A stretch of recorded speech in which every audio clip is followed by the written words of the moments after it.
First of all, I want to introduce you because you're new to Substack and you're my daughter. So proud of you. And tell people a little bit about what your Substack is about and what you do, how you help people. Yeah, so I started Substack because of you. You kept telling me get on Substack, get on Substack. But I was like, so many platforms to keep up with, and but what I like about Substack is like the artist vibe, and I feel like it kind of activates those deeper levels that you want to go, but you kind of just feel like the general population doesn't really get what you're saying. Mm, So I feel like it allows you to kind of tap into that. For those listening, I'm a woman's holistic health and physique transformation coach. Um, but really, I call myself a dream body and life manifestation coach because I always say your body is the portal to your dream life, meaning that, when you can master yourself, your body, understand nutrition, build like the foundations of fitness and strength and wellness, you become literally like if you thought that you were a vessel for like amazing downloads and creative ideas and action now, yeah. imagine your capacity, you know, like freaking 10, 20 pounds lighter from inflammation and just like excess that we're holding on to, or more muscle mass, healthier gut, less brain fog, more regulated blood sugar, stress levels. Like imagine what you could do on that level. So um that's what I do. And then I'm very big on also the spiritual and the subconscious aspect of things, because we can't talk about changing behaviors without talking about the thing that makes you change the behavior, which is a lot of the subconscious, right? So 95% of our reality is a reflection of our subconscious. And so if we want to change our reality and change ourselves, we have to address the subconscious as well. How's your connection, by the way? It's going in. It's internet Okay. stable, but it comes in and out. So it's like an impromptu. I don't know how this is going to play out because I can hear you while I'm here. So I don't know how it's going to translate when people actually listen, even if they listen. Um, uh, but I love you incorporate spiritual with physical with the emotional, like it's a full embodiment, of the whole person. It's just not this one thing because we are a sum of all our parts. And I know, like, for instance, like the gut health is something that you talk about a lot. And I notice, like, when I've been paying more attention to my body, when I am like, when I get really emotional, like my brain seems to be like offline, just like ruminates and goes and goes and goes. I notice that there's something that I've eaten or drank that I put in my body that, it's almost like it's telling my brain, no, no bueno, no bueno, and just me glitch crazy. And, as a creative and someone who wants to constantly, always have that output and being present and all the things, I'm starting to realize how important, I mean, obviously your health is important, right? But how much that is has to be a priority in my life, because when you're trying to make choices to move yourself forward or inspire others, and you're constantly having to kind of dip in and out, like that I can do, because my emotions are so, haywire, because I haven't been, doing the things that I should do health wise. It affects the whole system, and it affects everything, and then it plays into the mind and the emotions and all the things. So I Right. mean, yeah. Yeah. And then you go to the doctor and you get a prescription medication, and it's just like this cocktail effect. And the whole while, like 90% of that can really be eased with our lifestyle habits and nutrition. Now, obviously, there's certain medications that are needed and really helpful, but it really comes down to addressing our lifestyle habits and the way that we think, and it's all connected. And even like movement, right? Like, it's if we believe that everything is energy, but then Yeah. we don't do that same approach with our body, we're missing the mark, because it's like, if you feel stuck and stagnant, how much you want to bet that you've literally been stagnant and like, not moving your body? Or when's the last time you worked out or got in a Yeah. workout class, or even just did some yoga, or even like deep tissue massage, like self massage, like the tension that we build up in our bodies. Right. And I find my downloads come when I am living the embodiment of what I preach, but also when I am really like allowing my mind to turn off by focusing on some type of movement, or something for my spirit, and it's all connected. um Right. I know something that you had mentioned a while back was just like kind of how, you know when you talked about like the dipping in and out, how you've kind of felt like, okay, I'm back from France.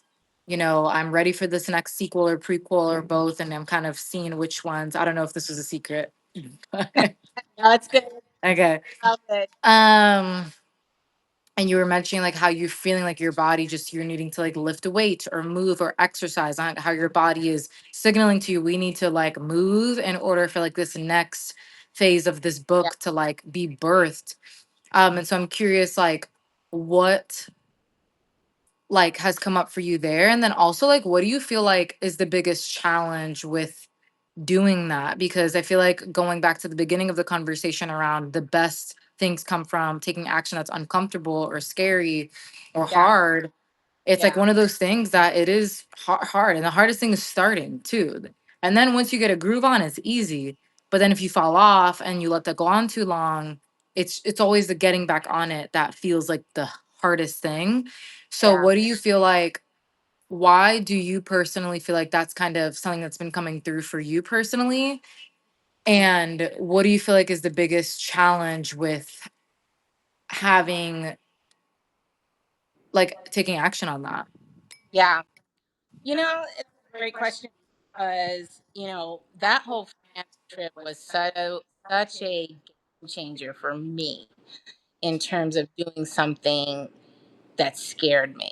Like, I would have never imagined last year or even the year before that that I would have gotten on a plane by myself to go to another country by myself, doing something that I love and have always dreamed about, and romanticized about, and just, having a space of my own to create and just be by myself and be amongst other artists in this supportive, healing environment that's there to allow you to create.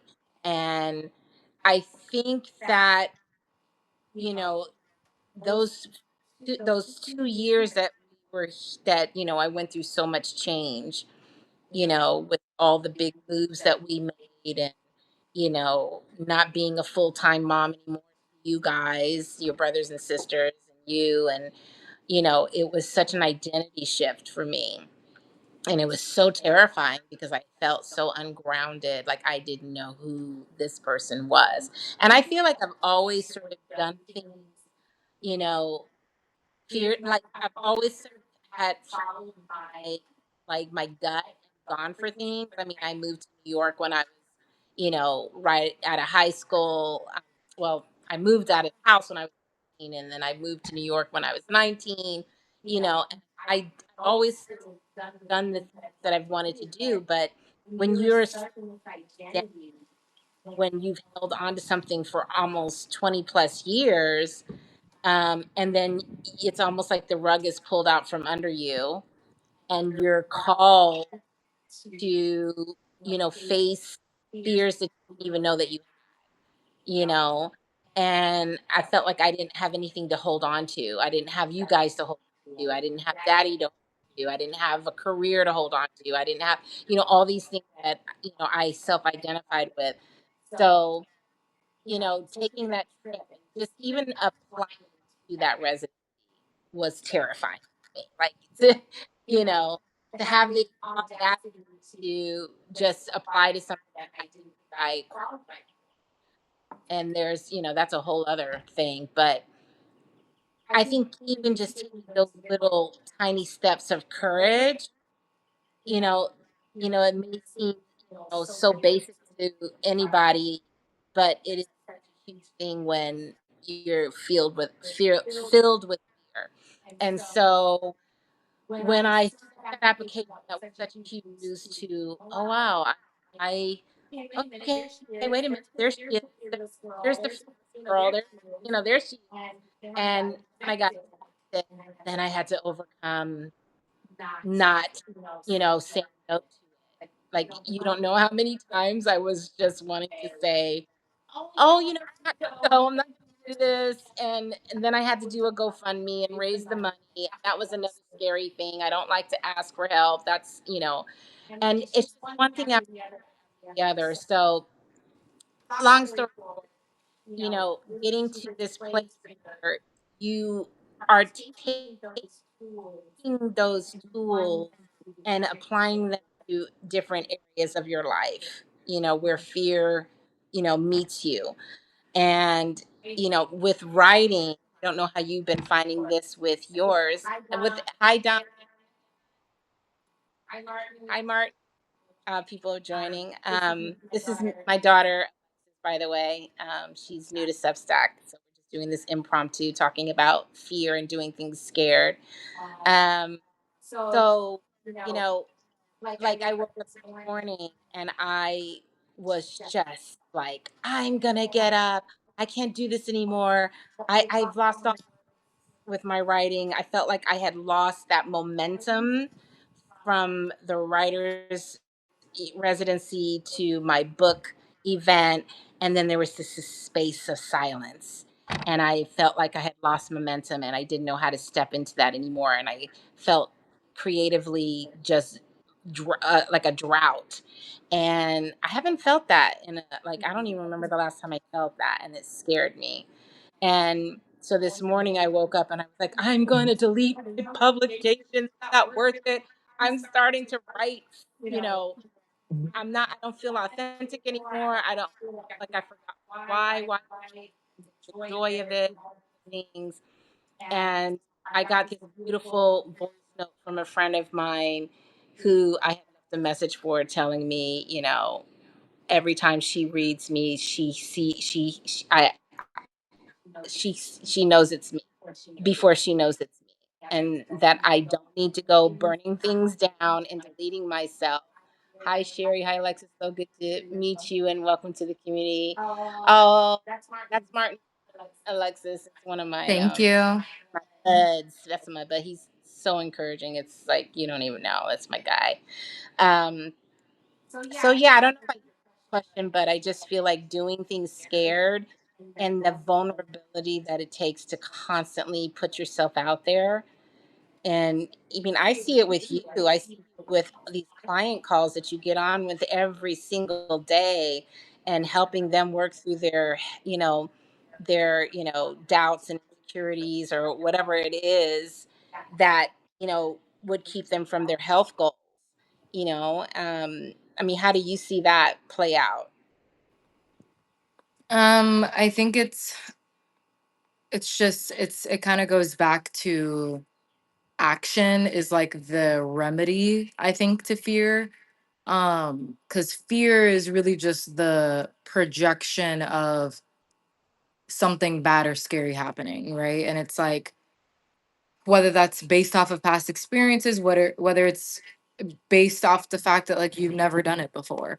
Right. It's a part that is just trying to protect you. And so I think for my clients at least, the biggest thing is like first like auditing the thoughts that are running that fear and like how it's showing up in the body and what Yes. part is coming through. Um, and giving that part what it needs, if it needs like unburdening. Sometimes it's not that deep for people. Sometimes it's just a matter of like they just need to do it and they just need to like stop trying to figure it out and they just need to go. Because I also think sometimes healing and going deep is also another sneaky way that our parts like to distract us from taking action on the thing, because we feel like there's Right. always going to be more things that we need to unburden or move through, when a lot of the times that thing, the clarity that we're looking for, even me, like a big thing for me, it shows up as perfectionism and not moving until I feel like I have the whole picture, or not moving until I feel like I have all the moving parts ready to go. And it's like, all of that isn't going to happen until you move. Right. Or for in a health perspective, motivation, like I'm waiting for the motivation, or I'm waiting for that spark, or I don't want to force it. And it's like, again, those are sweet nothings that we tell ourselves to keep ourselves comfortable. But where is growth found, in comfort or discomfort? It's found in discomfort. So being able to move through that, and then once you get that positive hit of, oh, that wasn't so bad, that wasn't so scary, actually it turned out better than I thought, or hey, it didn't turn out the way that I pictured, but it still had this outcome. It's you can't get to that spot unless you move, unless you just do it. Yeah. I'm sorry to interrupt you. I love Oh yeah. that because it's the outcome we're always looking for. Like you talked about the perfectionism, and I'm like, oh my God, did she get that from me? you know, Maybe. eh, but just that outcome. When I was doing this 4-week workshop and trying to promote that, saying trying to bring in 12 women that would come and write and all the things, and was the first time I was charging for anything. um so that was scary to ask, but I knew that I was going to bring value to it. But looking at the outcome started, I had 2 women, you know and you know what, I think I gave 1,000% to them, and we had the best time. Now I could look at the outcome and say it's a failure. You capped it at, we're looking for 12 women. No, it wasn't a failure because I did the thing, and I did it through all the fears and insecurities, and I could have just, you know, canceled it, which I was tempted to do. I was tempted to cancel it, but I didn't. I said, you know what, these 2 women, they came in, they're value for them. I'm gonna give them, if this is what I do, it was all well. And and then even this morning, you know, I haven't written a long form essay in a while. I felt like I didn't have anything to say. I felt like I had lost my voice. And when my friend left me that voice note, when she gave me that reminder of who I am, that it's okay, that's where the is in that discomfort. And actually, Suleki Juhad had said that in an interview, that I said that her mother, she's, um, I love her, um, that when she would be working on the canvas and she felt like she was making a mistake, her mother would say, no, no, no, just stay with that. That's where, stay with the discomfort. That's where the energy is. And I hope I didn't quote that wrong.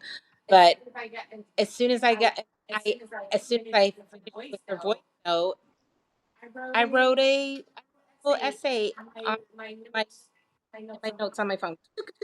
It just came out, and I posted it right away. It came out. So it's like you say, it's the movement in spite of the fear, in spite of the discomfort, in spite of the outcome. Um, you just make the movement, and now I'm inspired to do the next thing, and I'm working on my book today, so on book 2. So yeah, it just does kind of build momentum. Yeah. I always think of the tarot card, the Wheel of Fortune, and it's basically like, as the wheel turns, it's you basically create your own luck. Like you give God, the universe, a chance to bring luck into your life, but you can't do that if you're just sitting duck and you're just waiting for things um to come, which sometimes it does, but you have to go and put yourself out there. You have to take action, and then the wheel can turn in your favor. Um, Even thinking of like, wait, how's your connection? Because you're frozen on my end. You're It's good. completely frozen on. Well, you were frozen, but it'll come back Okay. in. Keep talking. Um, I also think of like water, like when we think about like a flow state, getting into a flow state, it's like flow, like water. And then even like the flow of like money, currency, it's like currency flow, right? And water staying still, it gets moldy. It gets like literally stagnant. And it's like you have to move, whether you're moving your body, whether you're a titrated movement. So maybe you do one thing or talk to a friend.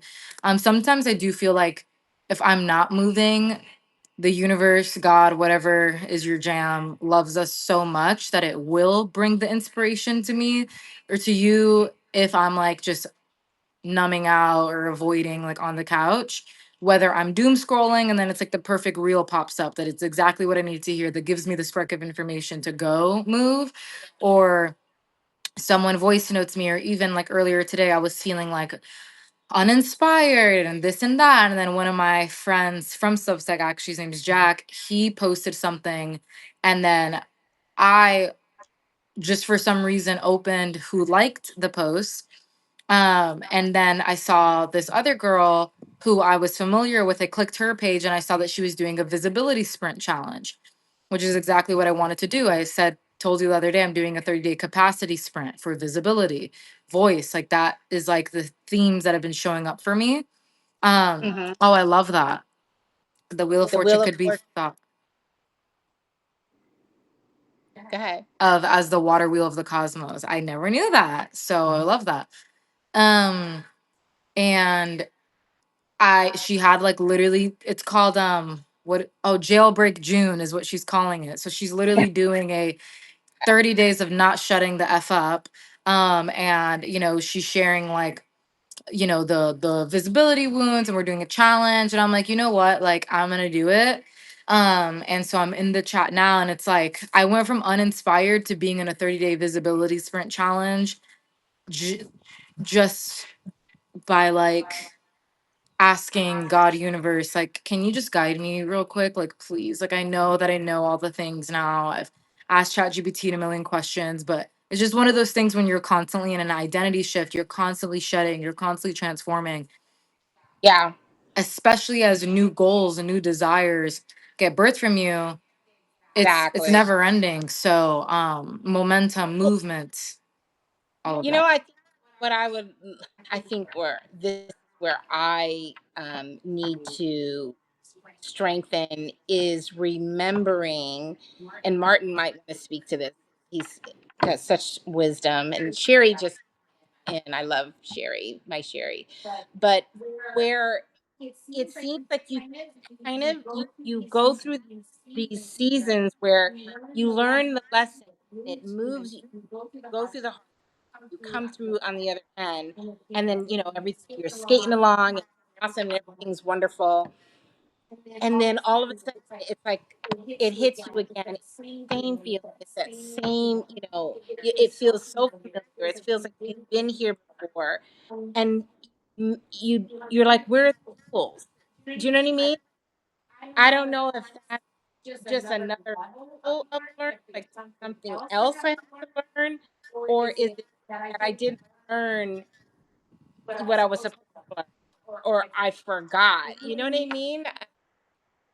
I think that's where I get frustrated because the emotion is so intense in my body that it keeps me from moving.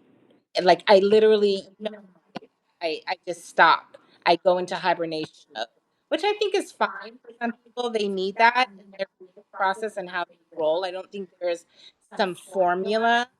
Um, what does yours say, Alexis? Something happened with yours? What Yeah, I does it said my say? connection's unstable, but I'm back. Oh, okay. Um, but it Oh, I love that, Martin. read that.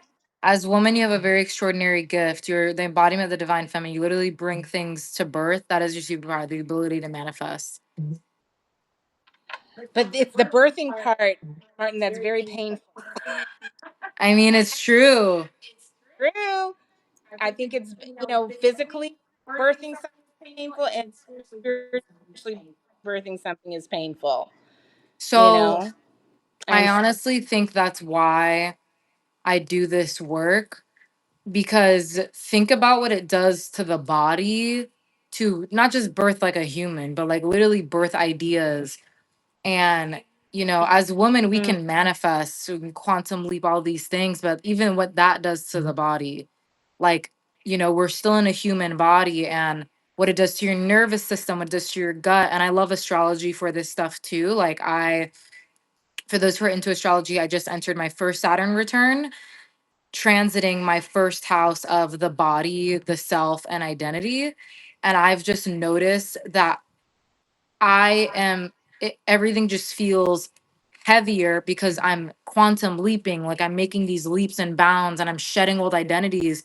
But it's not like this pop, culture, spiritual quantum leap, butterflies and rainbows. No, right, like I feel heavy. I feel like if I don't get the full 9 hours of sleep, like I will feel sluggish. I will not feel like where I need to be to execute on the things that I need to do to manifest. Because a big part of manifesting too is like the action. It's the yeah, boring work of yeah, or understanding like marketing and psychology and things that like managing a team, leadership. Like there's things that they're boring. And even on a fitness level, learn like making sure you get enough protein, moving your body, work, like those things can get boring and yeah, mundane. And you know I feel like it's a lot. And so I feel like if you can make sure that you're getting enough sleep, right? Make sure that you're fueling your body with enough calories daily, protein, fiber, fat, doing your spiritual practices, your EFT tapping, your meditation, your journaling, community. I feel like that's such a big part of wellness and manifestation that is honestly, to me, it's like 90%. Like if I get in a room with other high vibe people that are like so genuine and so authentic and so creative and so entrepreneurial, or whatever is your vibe, or athletic, or whatever is your vibe, that just being in that room activates you on a whole different level. Um so I just think it's so interesting, the connection between like 5D, 3D, 4D, even, of like, okay, 5D dimensional is like the downloads that we get from our soul path, from our soul pull, that our higher self, everything that we are desiring to do. But then we have to do the work. We have to like plan and build and learn our own unique way of creating, our own unique way of sales and marketing, while also being met with all this information and having to filter through what feels right intuitively and right. what's also logical. And then you got to like be more visible and like it's a It's lot. a That's a lot. Like you're already so overwhelming, but So, I think I'm one of Martin's best. He gives a bathwater. ooh. She's jumping on all Oh your yeah. okay? He loves this stuff. Oh, I love But it. I know you have a call at 1, but I just wanted to finish off saying that all of is I think it's so important because there is so much information out there that if you're not really, getting to know you, what works for you, and learning how to filter through all of that, because it's become guru land. And like, I'm not here to tell somebody how to do something. Like, I want to do a workshop supporting people to publish their books, to self publish, but I'm not help them to write or tell how to do. I just want to support them in. Hmm. But it's like really honing in on your unique voice and what that is and what works for you, and understanding that. So all that information coming in, choosing to step into these communities, you are grounded in yourself, where you don't sort of get lost in all of it. And Yep. so I have to say that I'm very proud of you, my beautiful daughter, because you definitely have a unique voice and you are definitely grounded in who you are. You know who you are. I hope that people find you here on Substack because you bring such value and wisdom at such a young age. I know that it's, like you said, outcome. They're going to find you. It's a slow crawl. I've been on here, girl, since 2024, and I'm still working it. But I love doing this. Guys, thank you for whoever jumped on. It literally was an impromptu thing. I just wanted to get on here with my daughter, who's always been, and I wanted to share sort of the things that we are going through, what I'm experiencing, and I'm hoping to offer more things where I can support you guys in a way that I've learned for myself that I need support in. So, anything you want to say, Alexis, before we jump off? No, I'm glad we did this. And thank you guys for, like, I love everything that Martin dropped. And I think this is an important conversation.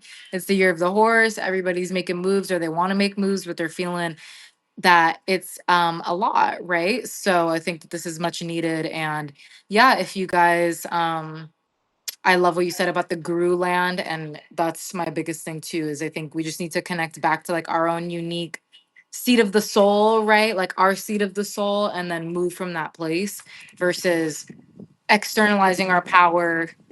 because someone else has done it and expertise and just tell me what to do. No. So, yeah. Well, Thanks, we guys. should do this again.